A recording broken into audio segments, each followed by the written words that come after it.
Hello everyone, নতুন আরেকটি ভিডিওতে সকলকে স্বাগতম। আজকে আমরা শিখব general characteristics of organic and inorganic compounds. জৈব ও অজৈব যৌগের বৈশিষ্ট্য কি, মানে যে জৈব যৌগ এবং অজৈব যৌগ, যে যৌগগুলো আমরা আগের ভিডিওতে দেখেছি যে জৈব যৌগ কি এবং অজৈব যৌগ কি, কিন্তু এখন আমরা শিখব যে আসলে এই জৈব যৌগ এবং অজৈব যৌগের সাধারণ বৈশিষ্ট্যগুলো কি কি। মানে সিম্পলি এই যে যৌগগুলো তারা কি ধরনের বৈশিষ্ট্য শো করে বা ক্যারেক্টারিস্টিক্স গুলো কি সেগুলো এখন শিখবো। তাহলে আপনারা কেউ যদি নতুন হয়ে থাকেন আমার চ্যানেলে, তাহলে চ্যানেলটিকে সাবস্ক্রাইব করে এবং বেল আইকনটি বাজিয়ে পাশে থাকুন, এবং ভিডিওটি একটু বেশি করে শেয়ার করুন, যাতে যারা ইংরেজি ভাষা একটু কম বোঝেন তাদের জন্য এই বাংলা ভাষার ভিডিওগুলো, বা তারা যেন বাংলা ভাষার ভিডিওগুলো দেখে সহজে এই রসায়ন সম্পর্কে একটু ভালো ধারণা পেতে পারে। তাহলে বেশি কথা না বলে আমরা চলে যাই যে আসলে জৈব যৌগ এবং অজৈব যৌগের সাধারণ ক্যারেক্টারিস্টিক্স গুলো কি কি। যদিও জৈব যৌগের অনেকগুলো ক্যারেক্টারিস্টিক্স আছে, সবগুলো আমি এখানে দেখাচ্ছি না, সিম্পলি কতগুলো দেখাচ্ছি যেগুলো most common. Organic compounds contain complex structures and have high molecular weights. দুইটা কথা বলা হয়েছে যে এখানে এই জৈব যৌগগুলো অনেক জটিল আকার বা গঠন, জৈব যৌগের গঠনগুলো তুলনামূলক অনেক কঠিন হয়ে থাকে।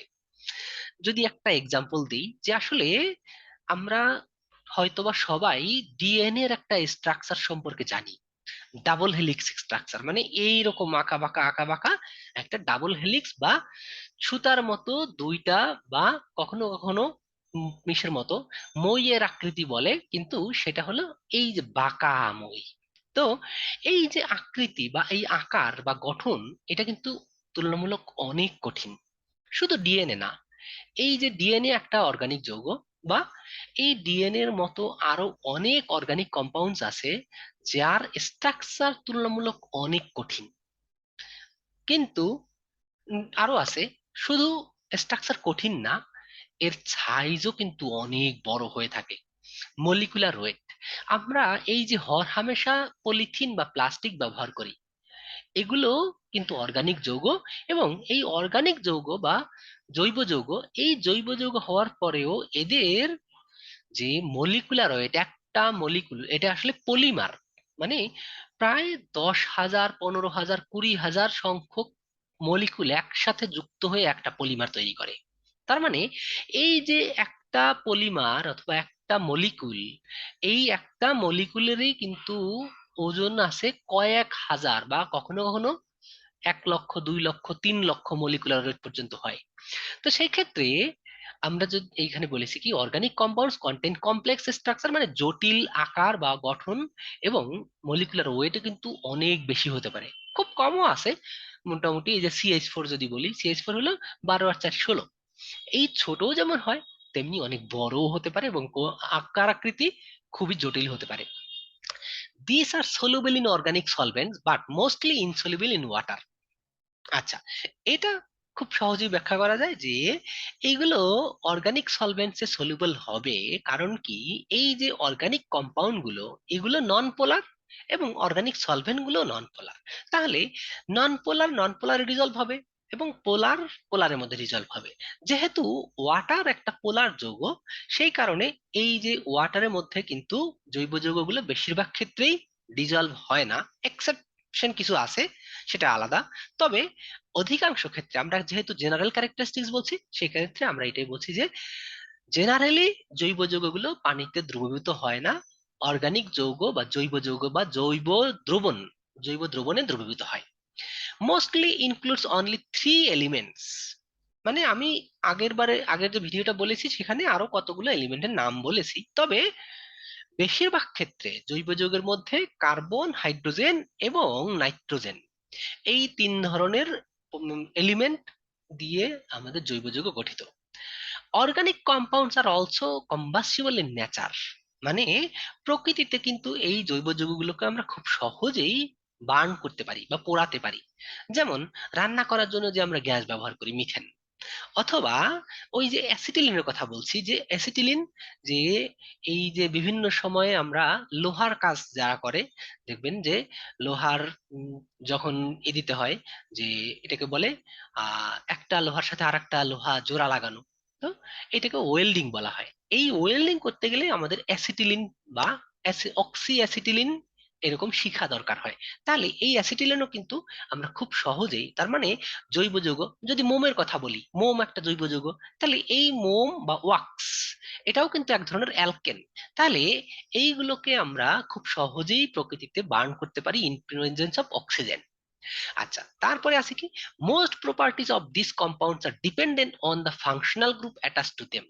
মানে জৈব যৌগে যে ধরনের কার্যকরী মূলক যুক্ত থাকে, সেই কার্যকরী মূলকের উপর ভিত্তি করেই কিন্তু জৈব যৌগের বৈশিষ্ট্য, physical characteristics, chemical characteristics mostly depends on this functional groups. মানে জৈব যৌগে যে ধরনের কার্যকরীমূলক উপস্থিতি থাকবে তার উপরে ভিত্তি করেই কিন্তু এই জৈব যৌগের বৈশিষ্ট্যটা বেশিরভাগ ক্ষেত্রে নির্ভর করবে। সো এই হলো সিম্পল আমরা কয়েকটা বৈশিষ্ট্য, এরপরে আরো অনেক ধরনের বৈশিষ্ট্য আছে, যে সেটা আমরা আপাতত যাচ্ছি না, জাস্ট সিম্পলি আমরা একটু ডিসকাস করলাম। এবারে চলে যাই অজৈব যৌগের কিছু বৈশিষ্ট্য সম্পর্কে জানতে। They are water soluble since the majority of such compounds are পোলার।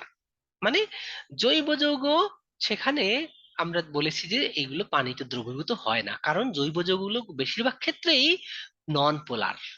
কিন্তু অজৈব যৌগের ক্ষেত্রে যদি বলি, সোডিয়াম ক্লোরাইড, পটাশিয়াম ক্লোরাইড অথবা ম্যাগনেসিয়াম ক্লোরাইড, এরকম বিভিন্ন ধরনের অজৈব যৌগ আছে যেগুলো বেশিরভাগ ক্ষেত্রেই পোলার বা আয়নিক যৌগ, অথবা সমযোজী যৌগ হলেও সেখানে কিছু কিছু আছে পোলার।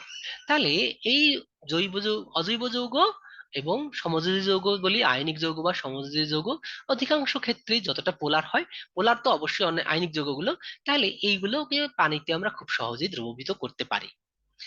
দে আর জেনারেলি ইনফ্লেমেবল। মানে খুব সহজে কিন্তু আমরা অজৈব যৌগকে বার্ন করতে পারি না। জেনারেলি ইনফ্লেমেবল, পজেস লো ভোলাটিলিটি।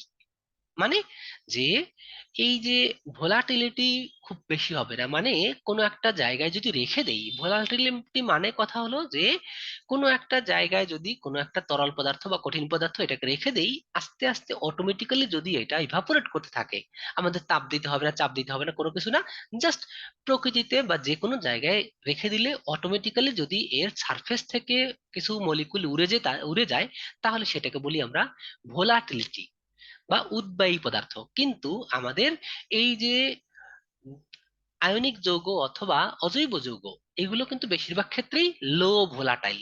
কিন্তু জৈব যৌগের ক্ষেত্রে যদি বলি, যে এক মু- এক আমরা একটা কন্টেইনারে একটা অথবা একটা বোতলের মধ্যে যদি 100 ml অ্যালকোহল রেখে জাস্ট কিছু সময় কিছু সময়ের অপেক্ষা করলে, হয়তোবা 1-2 দিন অপেক্ষা করলে আমরা দেখবো কি ওখান থেকে অর্ধেক নাই হয়ে গেছে। কিন্তু তার মানে কি, ওই যে জৈব যৌগের উপরের অংশ থেকে আস্তে আস্তে আস্তে আস্তে মলিকুল গুলো ইভাপোরেট করে চলে গেছে। কিন্তু পানি অথবা আইসের কথা যদি বলি, যে কোনো একটা কেরোসিন, নট কেরোসিন ভুল বললাম, যে পানি অথবা সোডিয়াম ক্লোরাইড অথবা পটাশিয়াম ক্লোরাইড এরকম যে কোনো লবণ, এটা যদি আমরা রেখে দেই, তাহলে কিন্তু খুব সহজে এটা আস্তে আস্তে অনেক ধীরে ধীরে এটা অল্প পরিমাণে ইভাপোরেট করবে। তার মানে low volatility and are good electricity conductors. মানে আয়নিক যৌগগুলো সলিড অবস্থায় ইলেকট্রিসিটি কন্ডাক্ট করে না, কিন্তু যখন এটা মোলটেন অথবা ডিজলভ স্টেটে থাকে তখন কিন্তু এরা খুব ভালো ইলেকট্রিসিটি কন্ডাক্ট করে। আবার কতগুলো ধাতব পদার্থ আছে সেগুলো তো সবগুলোই ইলেকট্রিসিটি কন্ডাক্ট করে। Contain some type of metal, এই যে যেগুলো বললাম যে কন্ডাক্টিভিটি, তো অ্যালকালি, অ্যালকালাইন ও ট্রানজিশন মেটাল, এই যে ধাতুগুলো আছে, ধাতুগুলো কিন্তু খুব ভালো ইলেকট্রিসিটি কন্ডাক্ট করে। সো এই হলো অজৈব যৌগের কিছু বৈশিষ্ট্য।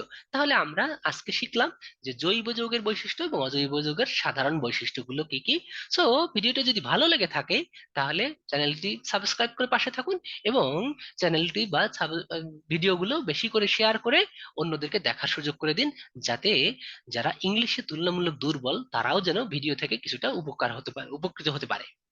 ধন্যবাদ সকলকে।